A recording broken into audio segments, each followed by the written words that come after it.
정혜밀리 목사님께 먼저 감사드립니다. 저는 올 2월에 포항에서 인천으로 이사 왔습니다. 이사를 온 이후에 아이들의 학교 문제와 적응하는 여러 가지 일들이 제가 너무 버겁고 힘들어하고 있던 차에 저희 교회의 구역 집사님의 권유로 목사님께서 인도하시는 예배에 참석하게 되었습니다. 예배 후에 목사님께서 저를 위해서 기도해 주셨는데 그것이 너무나 크게 은혜를 받았고 저에게는 큰 감동이었고 하나님의 뜻을 발견할 수 있는 계기가 되었습니다. 저는 목사님의 기도를 받고 마음이 평안해졌고 하나님께서 저를 만나 주신 것을 그 은혜와 감격을 말로 표현할 수 없어서 이렇게 이메일을 보냅니다.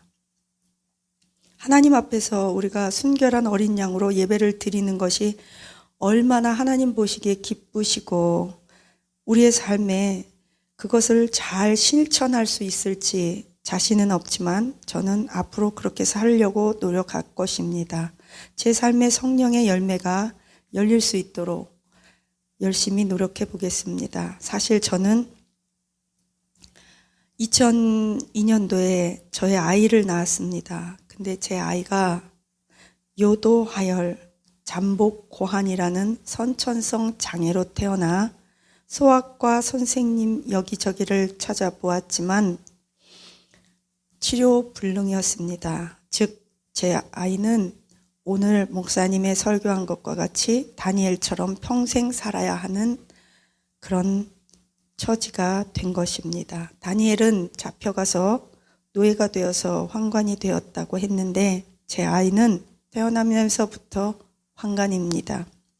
사도 바울의 말처럼 나면서부터 고자가 된 자가 있다더니 그것이 내 아들일 줄은 꿈에도 생각을 하지도 못했고 상상조차 할 수 없는 일이었습니다.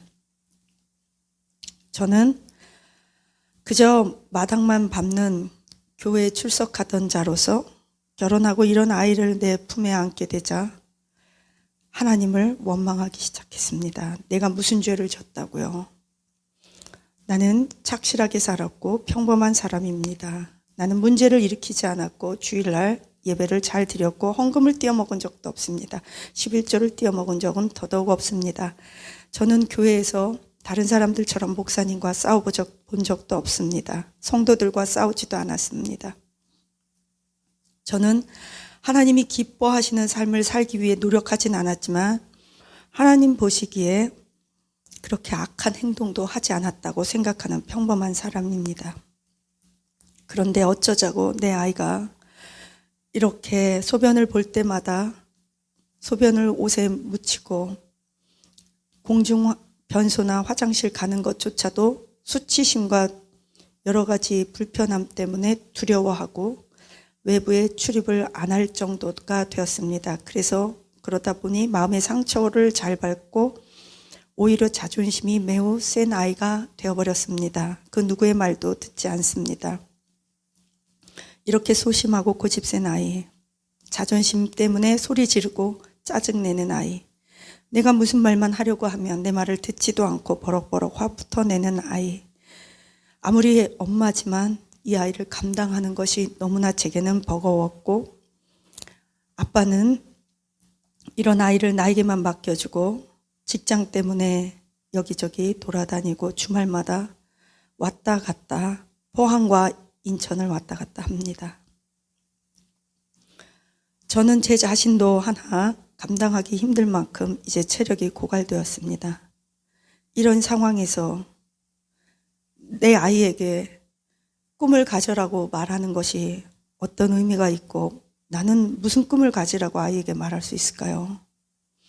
가끔씩 청소년 아이들이 음란물을 본다든가 여자아이들과 나쁜 그런 성적인 행동을 한다는 그런 얘기를 들으면 저는 오히려 그런 말들이 호사스럽고 부럽기까지 했습니다. 이런 아이를 가져보지 않은 엄마는 제가 지금 무슨 말을 하는지 상상도 하지 못할 것입니다. 어떤 집 할머니는 우리 아이가 바람을 폈다. 결혼했는데 바람 폈다. 다른 집 애를 낳아왔다. 아기가 생겨서 할 수 없이 결혼을 하게 됐다. 이런 말을 우연이라도 듣게 되면 저는 그 말조차도 그들 질투가 났고 부러웠고 눈물이 났고 마치 우리 아들처럼 그들의 그런 말들이 나를 조롱하는 것처럼 느껴지기도 했습니다. 남편이 외동아들이고 내 아들도 외동아들입니다. 그런데 그 아들이 이제는 다니엘과 같이 되었고 그것을 떠나서라도 소변을 볼 때마다 그렇게 옷에 묻혀서 늘 안절부절하고 소변을 제대로 보지 못하는 우리 아이. 이 아이가 사춘기가 되어서 이제는 더욱 걱정입니다. 왜냐하면 제가 어렸을 때는 소변 보는 걸 도와줄 수 있었는데 아이가 크니까 우리 아들을 소변 보는 걸 도와줄 수 없게 될 정도입니다. 신체가 컸기 때문에. 아빠가 도와줘야 되는데 아빠는 일을 해야 합니다. 우리 아들은 어떻게 살아갈까요? 저는 이런 상황에서 아무에게도 나의 고통을 말할 수 없었고 하나님이 살아계시다면 나에게 내 아들에게 이렇게 잔혹할 수가 없다고 저는 하나님께 마음을 닫고 등을 돌려버렸습니다. 내가 순결하게 살겠다고 그렇게 다짐했는데 하지만 목사님의 기도와 예배를 통해 제가 예전에 생각했던 순결한 어린 양으로 예배드리는 것 저는 그것을 다시 다짐했습니다. 성령의 9가지 열매를 올려드리는 삶을 살도록 노력해야겠다고 다짐했습니다. 그 이유는 우리 아이가 병이 나아서도 아니고 내가 우리 아이에게 어떻게 소변을 봐야 하는지를 일일이 가르쳐 주어야 하는데 눈물로 그런 상황들을 지낼 때마다 하나님께서 저를 사랑한다고 얘기해 주셨습니다. 목사님 예배 때 목사님 말씀을 들으면서 속이 후련해졌습니다. 그저 평범한 이야기. 예수님은 우리를 사랑하신다.